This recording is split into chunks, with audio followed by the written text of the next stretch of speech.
السلام علیکم حاضرین و سامعین، یہ آڈیو یاسر پیرزادہ کے مضمون پاکستانی جامعات کی 2 نمبر پی ایچ ڈی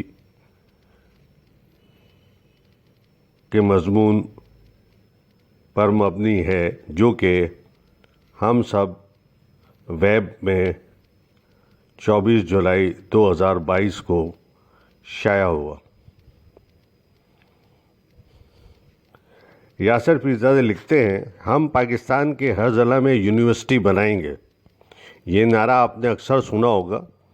کبھی کوئی جماعت اسے اپنے منشور کے طور پر پیش کرتی ہے تو کبھی کوئی لیڈر جلسوں میں اپنے ویژن کے طور پر بیان کرتا ہے۔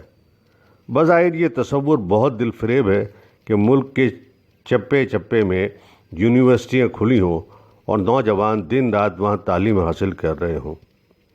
دلچسپ بات مگر یہ ہے کہ پاکستان کے 160 اضلاع میں سے 142 یونیورسٹیاں پہلے سے موجود ہیں۔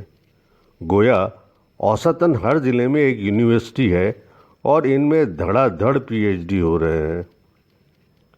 ہائر ایجوکیشن کی ویب سائٹ کے مطابق ان 142 جامعات بشمول متصل ادارے کو گزشتہ برس 51 ارب روپے کی گرانٹ جاری کی گئی، جبکہ یونیورسٹی کے اپنے ذرائع سے ہونے والی آمدن اس کے علاوہ ہے۔ اکیلے اسلام آباد میں 12 یونیورسٹیاں اور 7 ادارے ہیں جنہیں 6.5 ارب روپے کی گرانٹ جاری کی گئی۔ سوال یہ ہے کہ کیا اسلام آباد نے گزشتہ 10 برسوں میں کوئی ایجاد پیٹنٹ کروائی ہے جس سے پاکستان زر مبادلہ کما سکے؟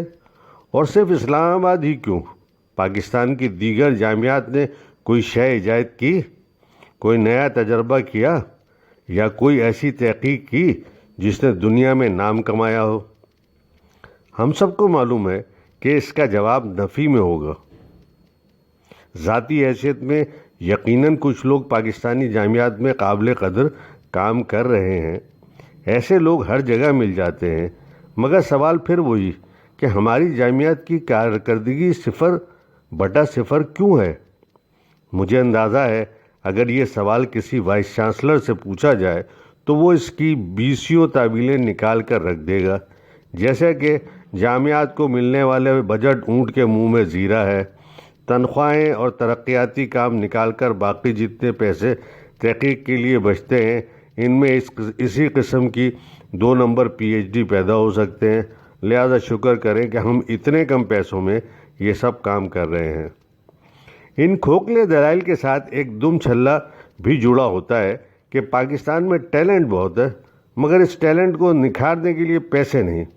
ساتھ ہی کسی طالب علم کی مثال دی جاتی ہے کہ وہ ہمارے ہاں سے تحقیق کر کے امریکہ گیا اور وہاں شکاگو یونیورسٹی نے اسے ہاتھوں ہاتھ لے لیا۔ رہی صحیح کسر، ذرا نم ہو تو یہ مٹی بڑی زرخیز ہے، ساقی والا مصرع پورا کر دیتا ہے اور ہم مطمئن ہو جاتے ہیں۔ سچ پوچھے تو ہمارے ہاں یونیورسٹی، اسکول اور کالج میں کوئی فرق نہیں۔ جیسے کوئی بچہ اسکول سے میٹرک کا امتحان پاس کرتا ہے، اسی طرح ایک نوجوان یونیورسٹی سے ایم اے کر کے نکلتا ہے۔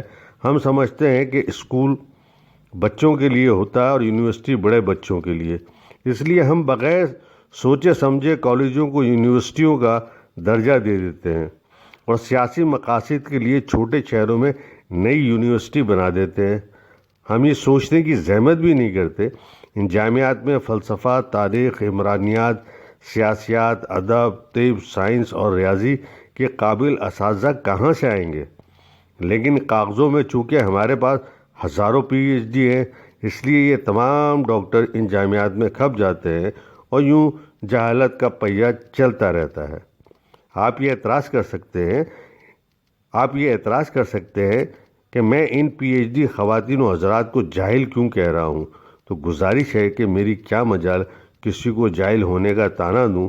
میرا سوال صرف یہ ہے کہ پی ایچ ڈی صاحبان کو اتنی بڑی تعداد، 142 سرکاری جامعات اور 51 ارب روپے کی گرانٹ مل کر بھی ایک ایسی ایجاد پیٹنٹ نہیں کروا سکے جو پاکستان کو ڈالروں میں ذرا مبادلہ کما کر دے سکے۔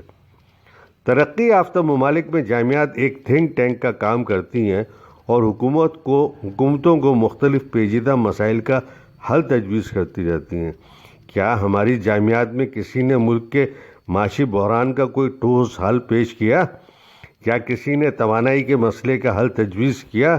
کیا کسی موسمی آلودگی کی آفت سے نمٹنے کے لیے کوئی حکمت عملی بنا کر حکومت کو پیش کی؟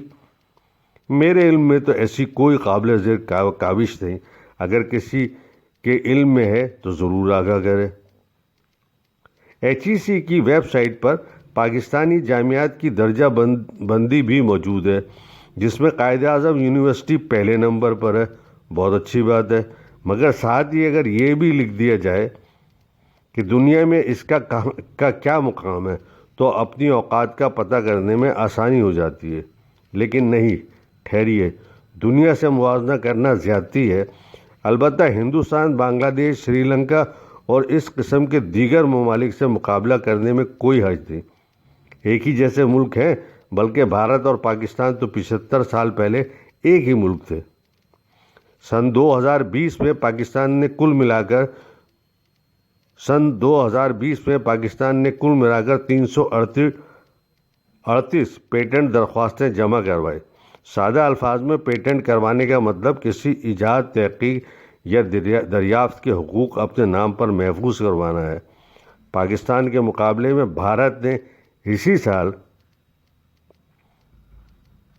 23,141، جبکہ کوریا نے 1,80,477 پیٹنٹ درخواستیں جمع کرائی۔ ان اعداد و شمار سے ہی اندازہ لگا لیں کہ ہماری جامعات فقط دولت شاہ کے چوہے پیدا کر رہی ہے، جن کا تحقیق اور جستجو سے کوئی لینا دینا نہیں۔ یہ سب تبرہ کرنے کے بعد اب میرا فرض بنتا ہے کہ اس مسئلے کو کوئی حل پیش کروں۔ جامعات کی عالمی درجہ بندی میں مختلف پہلوؤں کو مد نظر رکھا جاتا ہے۔ ان میں سب سے زیادہ وزن تحقیق کو دی جاتی ہے، اور یہ دیکھا جاتا ہے کہ کس یونیورسٹی میں تحقیق مقالوں کی تعداد اور معیار کیا ہے۔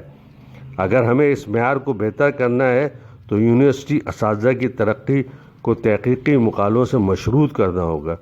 اس قسم کی شرط کاغذوں میں پہلے سے موجود ہے، مگر ہم نے اس کی مختلف جگاڑ نکال رکھے ہیں اور یوں ترقی کے اسی فرسودہ نظام سے چپکے ہوئے ہیں جن میں سینئر پروفیسر لیٹے لیٹے اگلے گریڈ میں جا پہنچتا ہے، اور یوں بقول منیر نیازی خر کو نہ مشق کہلاتا ہے۔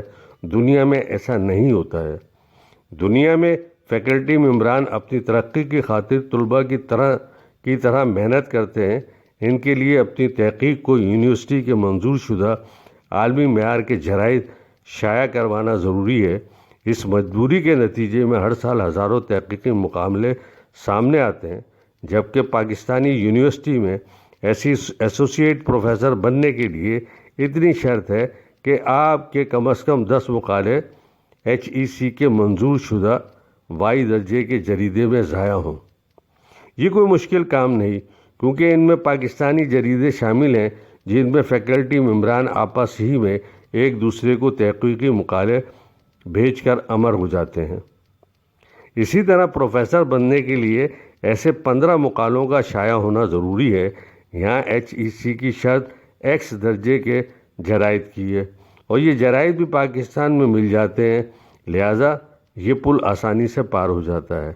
اس کے علاوہ تجربے، سینیورٹی اور کتاب لکھنے کے بھی کچھ نمبر ہیں، مگر یہ تمام پڑتال پاکستانی بھائیوں نے کرنی ہوتی ہے، لہٰذا اس ضمن میں کسی عالمی معیار کا تردد نہیں کیا جاتا۔ اسی طرح کاغذوں میں یہ شرط بھی ہے کہ PhD کرنے والے کا مقالہ باہر کی کسی مستند یونیورسٹی کے پروفیسر کو دکھایا جائے گا۔ اول تو اچھا پروفیسر اس کام کے لیے راضی نہیں ہوتا۔ اگر بہت منت ترلے کے نتیجے میں وہ مقالہ دیکھنے پر آمادہ ہو جائے اور اس پر اپنا تبصرہ اور اعتراضات لکھ کر واپس پاکستانی یونیورسٹی کو بھیج بھی دے تو یہاں تان پھر اسی سپروائزر پر آ کر ٹوٹتی ہے، جس نے یہ طے کرنا ہے کہ آیا تحقیق کرنے والے طالب علم نے اعتراض دور کر دیے یا نہیں، اور یوں ہم وہ PhD پیدا کر کے مارکیٹ میں پھینک دیتے ہیں جو کسی معاملے کا فہم نہیں رکھتی۔ حتیٰ کہ اپنے شعبے کے بھی ماہر نہیں ہوتے۔ ایسے پی ایچ ڈی اور ایسی یونیورسٹیاں اگر پاکستان میں آج دگنی بھی ہو جائیں تو ملک کی صحت پر کوئی فرق نہیں پڑے گا۔ صفر میں جتنی مرتبہ صفر جمع کر لیں، جواب صفر ہی آئے گا۔